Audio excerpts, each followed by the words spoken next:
काकू काय रे? साखर द्या ना.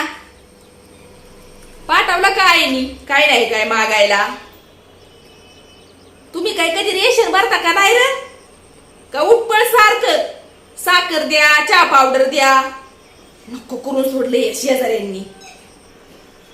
आमची देवसनी घेतलंय साखर. हाय होय तुझ्या आईच्या देणार? मला वाटलं विसरली असल. अरे बाळा, अजून मी रेशन नाही भरलं. रेशन भरलं ना की मी आणून देते तुमची घेतलेली साखर. तुम्हीच आमच्या घरी येता काय ना काय मागायला. येऊ दे की आले तर काय होतंय? शेजार धर्म नको पाळायला होय तुम्ही. हा दिलं तर काय झालं मला?